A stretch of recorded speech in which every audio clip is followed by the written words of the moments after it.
Sa iba pa mga balita, umarangkada na ang COPE Thunder Joint Aerial Exercises ng Philippine Air Force at US Pacific Air Force. Kasama sa mga pagsasanay ang pagpapalipad ng FA-50 aircraft at F-16 fighter jets. Ang mga detalye ihahatid live ni Edniel Parosa. Edniel. UL official ng binuksan ng Philippine Air Force at ng United States Pacific Air Force Joint Exercise COPE Thunder sa isang seremonya sa Clark Air Base, Mabalacat, Pampanga.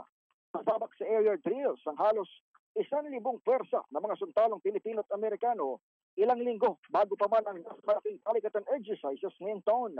Ayon kay Colonel Bon Castillo, tagapagsalita ng hukbong pang-COVID, tampok sa pagsasanay ang pagbabalik-lipad ng FA-50s ng bansa na matatandang sinuspinde nakaraan ng Bukidnon Air Crash ay kinamatay ng 2 piloto noong Marso 4.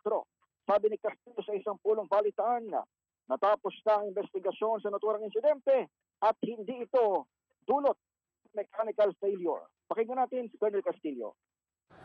Investigation points to a confluence of factors, including the inherent risks of night flying over mountainous terrain, combined with the complexity of multi-aircraft combat operations.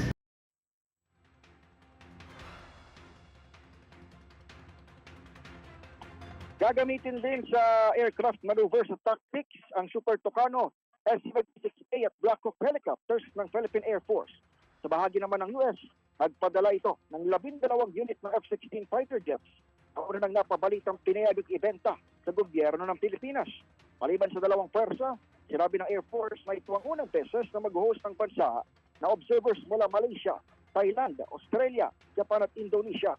Nakatakdang tumagal itong COPE Thunder hanggang sa Abril 18 sa iba't ibang key locations hanggang Northern Luzon, Basa Air Base at Colonel Ernesto Ravina Air Base sa lalawigan ng Tarlac.